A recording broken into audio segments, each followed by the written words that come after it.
Como é que estão aí? Joia? Estamos esperando hoje uma queridíssima convidada muito mais que especial. Mas olha ela entrando aí! Cheguei.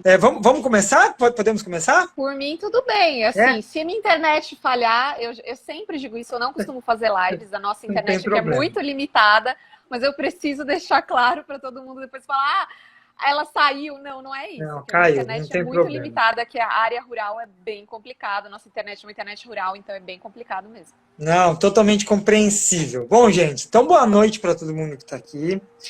Boa Salve, noite. Gabriel! E aí, meu querido, tudo bem?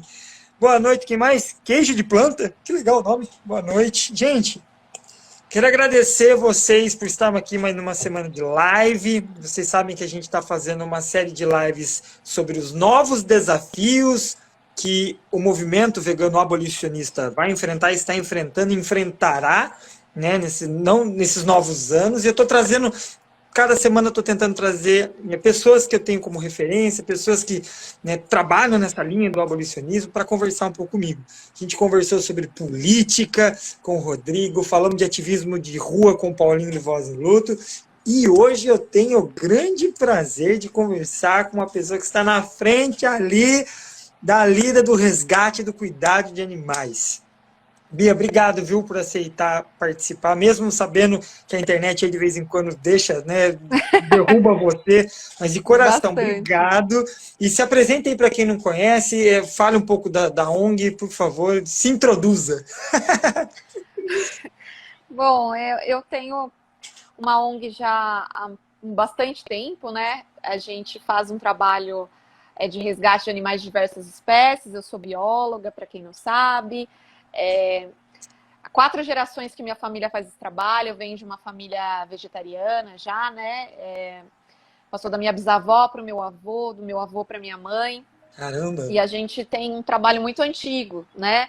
De resgate de animais de grande porte, de ativismo pelos direitos animais. Então, não é uma coisa recente, é uma coisa de uma vida inteira, um trabalho. Eu vivo isso, eu não tive escolha. Eu não acordei, nasci e falei, eu vou, né, agora escolher vai. ser ativista, vou escolher isso, vou escolher aquilo. Eu nunca tive essa coisa assim na minha vida de processo de escolha. Isso sempre fez parte da minha vida. Então, ser ativista, resgatar animais, isso sempre foi uma coisa de família, né? Então sempre foi um Uhum. trabalho muito presente na minha vida. Então eu nunca tive outra escolha para falar assim, eu escolhi ser ativista. Eu nasci nesse meio, então a minha vida sempre foi muito caótica. Né? Meus pais são ativistas, então sempre foi muito Sempre na linha intensa. de frente, sempre na linha de frente. É um trabalho foi sempre muito cansativo até, assim, né? Uhum. Já citei sobre isso na minha infância.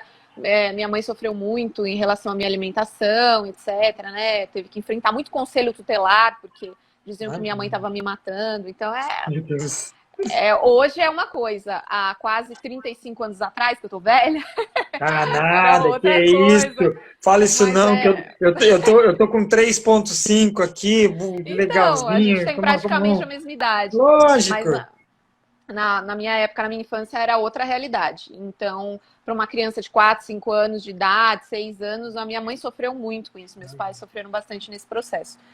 Então, é isso. É uma vida meio caótica. Minha vida sempre foi caótica, sempre foi com muito animal dentro de casa, uma loucura. E é até hoje. É isso. A diferença é que as redes sociais, né, elas ampliaram muito o tamanho disso. Então, desde que surgiu o Orkut, que a gente pode mostrar o nosso trabalho e mostrar o peso. Acabou amplificando mais, Sim. né, o trabalho de vocês. Não amplificando, mas sim mostrando, dando visibilidade que vocês já vêm fazendo há muito tempo.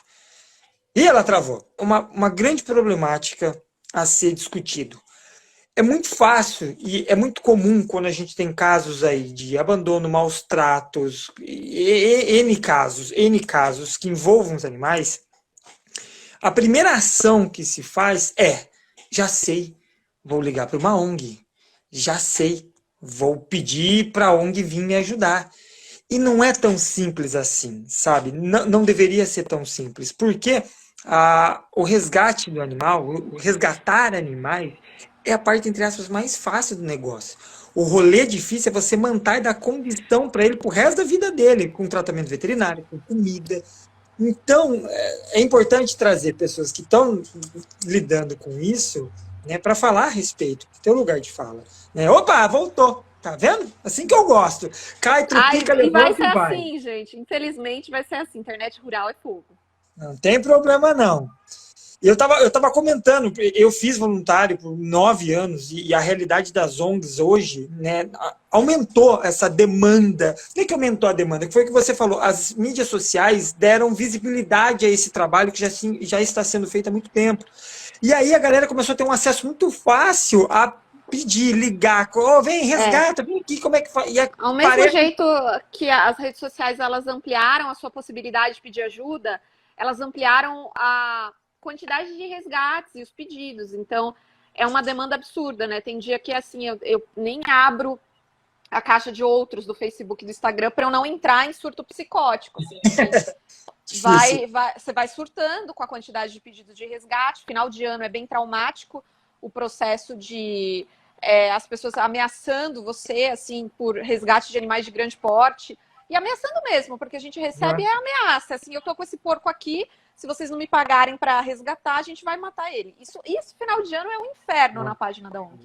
Todo final de ano é um inferno, assim, de pedido de resgate de porco e de gente que quer te extorquir para supostamente você salvar aquele animal, né? Daí você é absurdo. E como você enxerga? E como você enxerga esse tipo de postura, esse tipo de ativismo que as pessoas vão lá e compram os animais para serem resgatados? Como é que você enxerga isso aí? É muito complexo isso, porque você está dando abertura para outro animal ser explorado. Né? É horrível isso, é horrível. Mas em compensação, você entra numa situação, numa rede sem fim, né? Você fica naquela situação meio Auschwitz, assim, você lembra muito, eu lembro muito desse processo, né? Quando na lista de Schindler ele fala, né? Eu podia ter comprado mais uma vida com esse relógio. São umas coisas assim, você entra numa psicose muito grande, né? Porque o animal é um indivíduo, né? E você quer salvar aquele indivíduo que está sofrendo naquele momento. Mas em compensação, você dá abertura para que outro assuma o lugar de sofrimento a partir do momento que você ao mesmo tempo financia. você não quer financiar esse E ao mesmo tempo aquele indivíduo está sofrendo naquele momento e você quer salvar o indivíduo de alguma forma e assim, mexe muito com o nosso psicológico. Eu fico muito abalada, muito mal mesmo. Assim. Minha mãe, então, mais abalada ainda do que eu.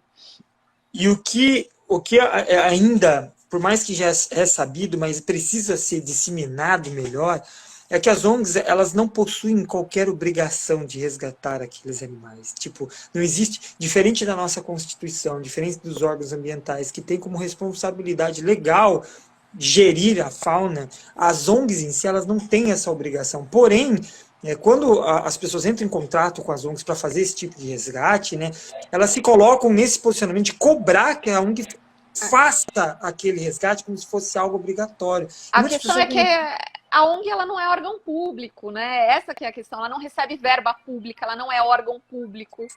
E mesmo assim, as exigências elas são muito pesadas em cima. São pessoas normais. Qualquer pessoa abre uma ONG, legaliza, regulamenta, né, esse processo de resgate. Inclusive, é adequado isso, né? Porque ficar recebendo só dinheiro em conta pessoal não é nada legal. Estou falando ONG, santuários em geral. Né? Tem que regulamentar, tem que ter. A gente não tem fiscalização para isso. Nós não temos, mas a maioria dos santuários hoje não são regulamentados, não tem o CNPJ, recebem dinheiro em conta pessoal. Isso é um problema muito grande, né? Deveriam se regulamentar.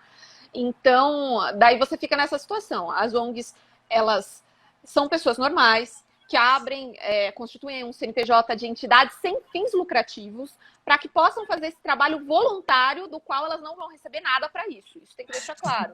Né? Porque se tem presidente de ONG, gente que não trabalha, não faz nada, só resgata animal. Óbvio que é um trabalho desgastante. Sim. Mas enriquecendo, de alguma forma, tem alguma coisa errada aí, porque a gente só vai à falência. Toda vez que você tem uma ONG, os gastos são absurdos. Assim. Então, se você não tem um aporte midiático muito grande por trás, Você tem que saber que você vai Se a viver pessoa em só tem crise. a ONG ali como fonte de recurso, está enriquecendo, algo de errado não está, De algo errado de certo não tem. está certo, né?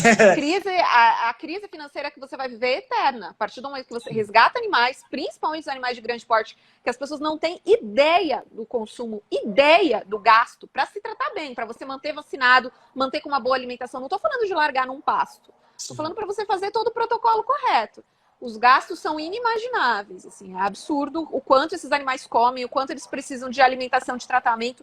Para um porco de 200, 300 quilos, quem dirá para animais ainda maiores, enfim, Sem contar que vacas, afins. precisa de uma mão profissional especializada, né? Principalmente quando a gente fala de animais de grande Sim, porte, a gente fala de animais silvestres, por exemplo, um simples coati, um simples bugio, você está ferrado. Você precisa de uma pessoa especializada em primatas, por exemplo, para estar cuidando daquele animal. Isso não é tão simples. Então, não. existe sim, como você falou da regulamentação, eu acho muito interessante essa questão da regulamentação, né? Hoje, se coloca todas as ONGs na mesma caixinha. E, como você disse, não tem É, fiscalização. A gente não nenhuma. consegue. Quando você é um mantenedor de fauna, você sabe disso, é biólogo também. Quando você tem um mantenedor de fauna, etc., você tem que cumprir umas certas regras de organização, de recinto. Você Uhum, tem que cumprir certas regras, né? Isso não acontece com as ONGs e santuários. Então, como não tem um processo de fiscalização, não tem nada, então fica uma coisa muito aberta. Então, qualquer pessoa chega e fala: eu tenho 6, 7 animais na minha casa, eu tenho um santuário, coloca a conta corrente lá para pedir arrecadação. Muitas vezes os animais vivendo em condição insalubre até, não tem antes e depois dos exatamente. animais, porque esses animais foram comprados na maioria das vezes, sabe? E colocam aquilo como santuário, e daí quem trampa mesmo, trampa, fazendo resgate, cuidando desses animais, acaba saindo desfalcado.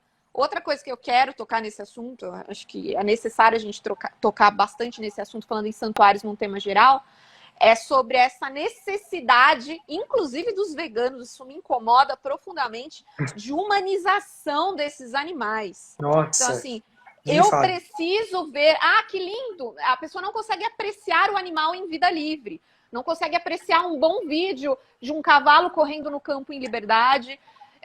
De um elefante, como do Santuário dos Elefantes, as pessoas ficam, mas pode visitar e eu posso abraçar para tirar foto? Isso Então tem quando a gente não vê muito, próprios santuários fazendo esse tipo de postura, com mas animais muito. beijando, colocando na cama, colocando.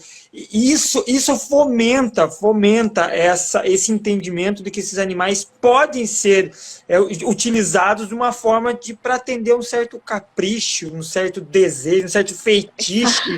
Bicho não gosta de ser pego, bicho não gosta de receber beijinho, bicho não gosta de colo, bicho não gosta de ir na cama, né? É óbvio que tem animais, né, que a gente tem que são completamente deficientes, eles acabam criando um vínculo muito humanizado Sim, conosco. Isso é um sim. fato. Uma Eles acabam virando dependência. bebês. São dependentes, né? A Bebel, aqui, a gente tem uma porca que ela é cega, tem problema neurológico, foi resgatada de abatedouro. Então ela é toda deficiente, ela é toda ferida. Então, assim, ela teve uma experiência muito humanizada conosco, Uhum. muito humanizada. Isso não quer dizer que ela vai ter essa experiência com outra pessoa, porque inclusive ela tem medo de outras pessoas. Então, muitas pessoas chegam e me mandam mensagem falando: eu queria ir aí tirar uma foto abraçada com a Bebel. Falar, Eu queria tanta coisa.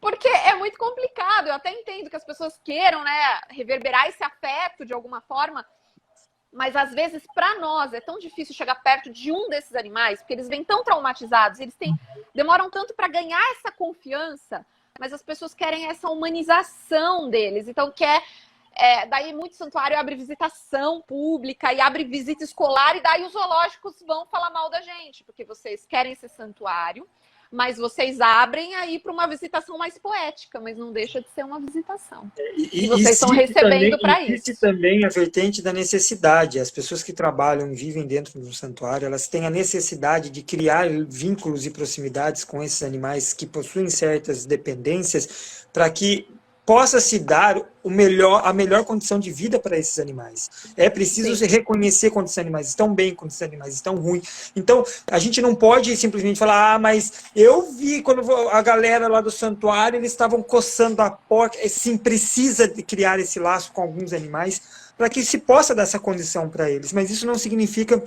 que essa é uma via de regra, que todo mundo sai abraçando o bicho lá.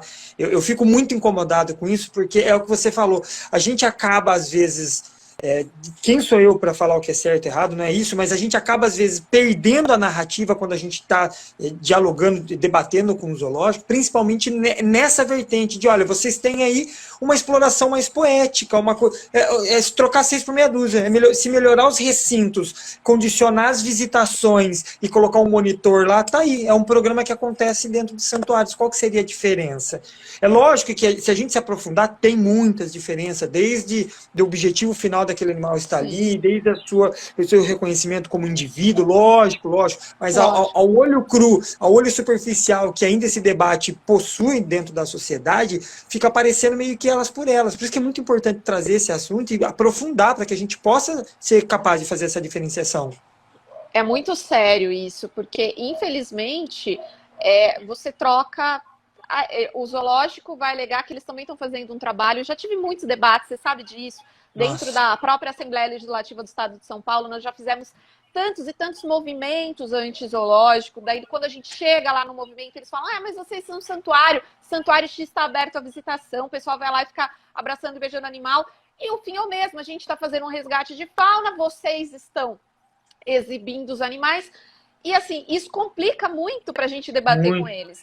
Porque a gente, a gente ainda está nessa camada superficial ainda de fazer essa diferenciação. Primeiro a gente precisa fomentar na sociedade essa diferenciação para a gente entender quando, se por acaso aconteça uma visitação dentro de um santuário, quanto se diferencia, quais são os objetivos de uma visitação zoológica. A gente ainda está nessa superfície ainda. Para a gente... E assim, reeducar. A galera que é vegana hoje tem que se reeducar em relação a isso, porque é uma necessidade. Porque, infelizmente, as pessoas ainda pensam, querem reverberar aquele negócio do afeto. Então, eu vou para o Santuário X, porque lá eu pago uma taxa, e lá eu abraço todos os animais, e lá a gente dança junto. E sabe? E acham que isso continua sendo subserviência. Continua sendo subserviência. Mas é a excursão escolar, mas a gente toma todo cuidado. Os animais vão conhecer a porquinha, abraçar a porquinha, mas na excursão escolar eles estão tendo uma consciência que a porquinha não é para comer, não é para ter. A gente pode aplicar essa mesma visitação, a gente pode aplicar isso numa visitação monitorada do zoológico. Então, eu acredito sim que uma das dificuldades que a gente enfrenta, pegando aí a raiz do tema da live, é sim fazer esse aprofundamento dessas questões, trazer esses temas com uma maior profundidade, para que a gente possa sim fomentar na sociedade esse entendimento dessa diferença. Porque, por hora, elas por elas, a visitação no zoológico é a mesma coisa que visitação numa ONG. E, às vezes, os próprios veganos, ou algumas ONGs, enfim, sem citar ONGs em si, mas às vezes os próprios santuários acabam reforçando esse estereótipo, ao invés de trabalhar que existe uma diferenciação entre visitação e visitação. Eu acho muito perigoso quando a gente simplesmente abre e fala, vamos visitar. Eu tenho que explicar isso o tempo todo, porque as pessoas querem fazer visitação o tempo todo, inclusive em época de pandemia. Então eu tenho que salientar e falar, olha, a gente não é aberto à visitação, porque isso estressa os animais. Como assim estressa? Eu vou dar carinho. Você vai dar carinho para um animal que não te conhece, né? Você vai pegar a Elisa, que é uma vaca nossa de 700 quilos, a primeira coisa que ela vai querer fazer quando ela estiver é te matar, porque ela não gosta nem de gente. Então, assim, como é que você vai dar o seu amor para ela se a gente convence ela até hoje que ela precisa ser amada? Você entende? Não é simples assim. Não é simples assim. Então, esse é um processo que tem que ser elucidativo. Principalmente para os veganos entenderem, né? Que nem todo animal gosta de gente, eles não são obrigados a gostar. Animais não humanos nem sempre tiveram uma boa relação com eles. Sim. A relação que eles tiveram com pessoas foi extremamente traumática. E eles não são obrigados a gostar de pessoa, eles não são obrigados a querer conviver com você, nem dançar com você, nem praticar nenhuma atividade física com você. Eles são resgatados aqui para que eles possam ter seus próprios propósitos de existência, né? É seguir sua vida, é fazer parceria com os deles, né? É para isso.